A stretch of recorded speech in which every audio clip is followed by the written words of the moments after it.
Let's talk about modulation. Today we're going to learn how to change from one key to another. Last time we were talking about chords 1, 4 and 5. I've written out chords 1, 4 and 5 in C major up the top here, and here's how they sound.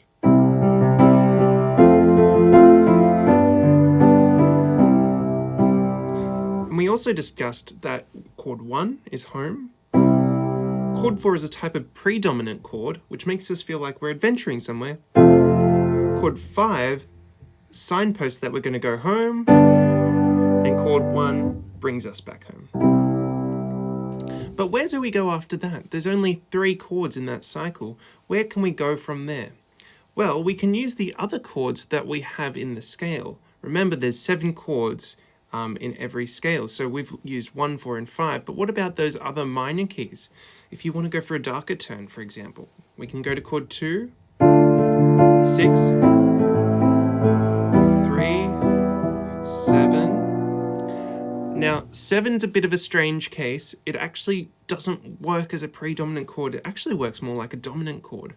And the reason for that is that it actually has some of the same notes as the dominant chord.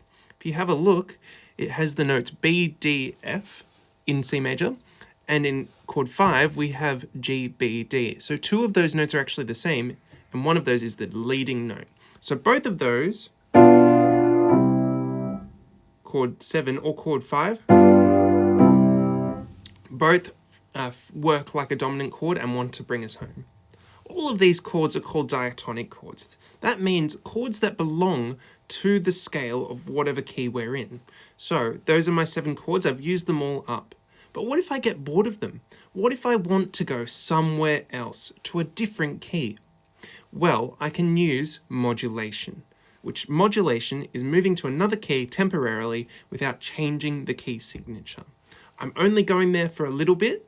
I'm going on holiday, but I don't want to bring all my stuff with me. I'm just going to go for a little bit, so I'm not going to change the key signature. Well, what keys can we actually go to? Should we just go to any key from here? It doesn't quite work. There's need to be certain keys that we can go to that sound really smooth and sounds like we're moving gently to another key. Historically, 2 of the main keys that we usually go to are chord 5 or chord 4. So from a home key to chord 5 or chord 4. Notice that we've already used these chords before. Why would we go to these chords? Well, if you have a look from chord 1, if you count up 5 notes from C, D, E, F, G, we go up a 5th and we get to chord 5. That is 1/5 away going up, and it adds 1 sharp. If we go 1/5 below though, C, B, A, G, F, that gets us to F, so 1/5 down, and we just add a flat. These are the closest keys that we can go between. So that's why we often go to these keys, because they're so closely related. The other key that we can go to is the relative minor. Now I've accidentally put 7, but what I meant to say was 6. This is the relative minor. Remember that Do is the first note of the scale, but to find our minor scale in the same key, we go down to La. The 6th note of the scale is La. So chord 6 is the other place we could go to, okay? Not chord 7. So, how do we get from one chord to another? How do we modulate? How do we actually do it? Well, we could just go from one chord to another. So say I want to modulate to chord 5. I could go from chord 1 to chord 5. But hold on, we've already done that up the top here. We've gone to chord 5 right at the top. It doesn't feel like a modulation. It doesn't feel like we've moved key. Here, I'll play them, and it won't feel like we've moved. It just feels like another chord. It doesn't feel like we're actually moving somewhere else significantly. We're still moving somewhere, but we're not moving out of our key yet. Okay, so we need a way to actually get there. That's what we need. It's all about the journey in music. It's not so much about where we're going, it's about how we actually arrive there. We need to feel prepared and actually get there. So how do we prepare a modulation? Well, remember how I told you that chord 5 is a signpost for getting us back to home? Well, remember that we can actually use this to get to our brand new key. So let's have a think about it. Our first step would be to write out the key, all the diatonic chords of the new key that we are modulating towards. So I'm going towards G major, so I'm writing out my G major scale, and remembering that in this key, I have a sharp. So whatever key you're modulating to, you've got to remember that there will be new sharps and flats that are different from your old key. It's really important to write these out as you go here. So I'm remembering my F sharps wherever they occur. Okay? Now I've written out my chords 1 through to 7. So my second task is to find the dominant chord of the new key. So in our new key, I can actually see that my dominant chord is chord 5 here, which is D major.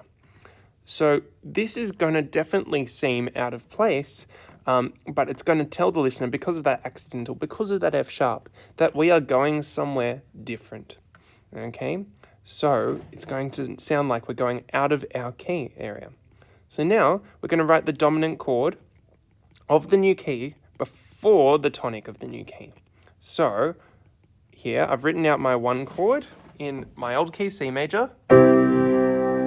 Then I'm going to go to chord 5 of the new key, which is... And now I'm going to arrive at chord 1 in the new key. So to put that together,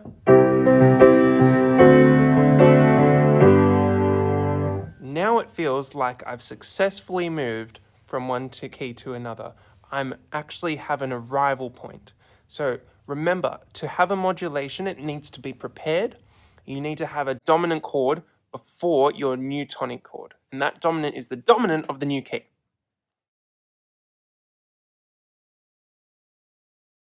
The first step is to write out all the diatonic chords in the key that you are going to.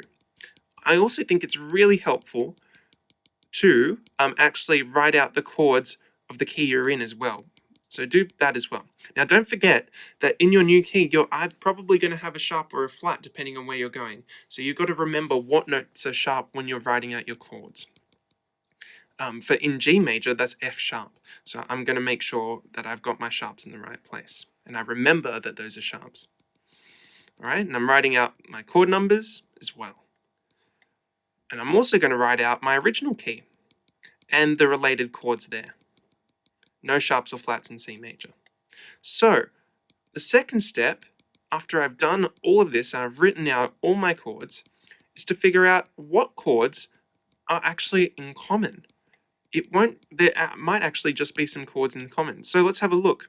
We've got chord 1 in G major. Well, that's actually chord 5 in C major. Those two are common.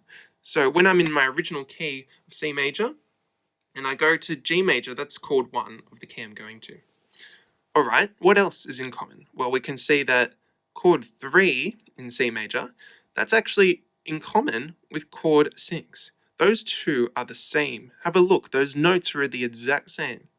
And finally, we can see that chord 2 in G major and chord 6 in C major are the same. These are the notes, or what we call common chords between these two keys.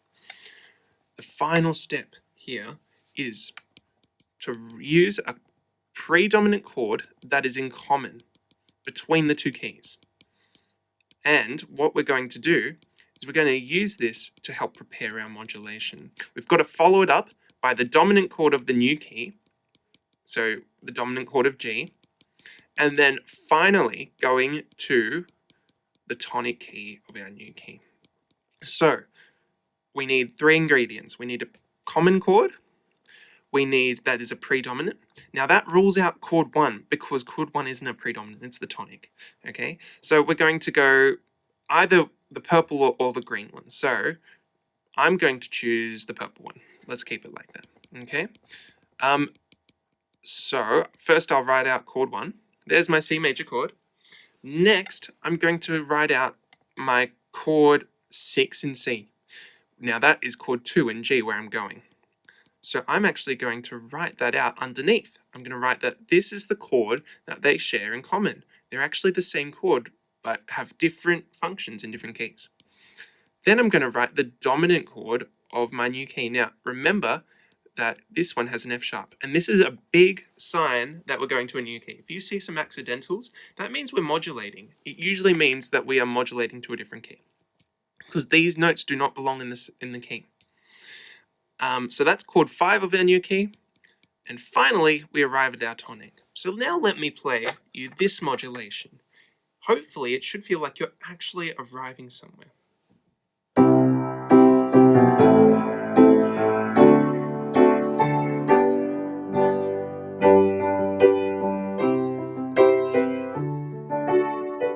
And it feels like we've moved to a brand new key now. So that sequence of having a chord in the old key, our tonic chord, a predominant chord that is shared between the new keys, the dominant key of the dominant of the new key, going towards our tonic.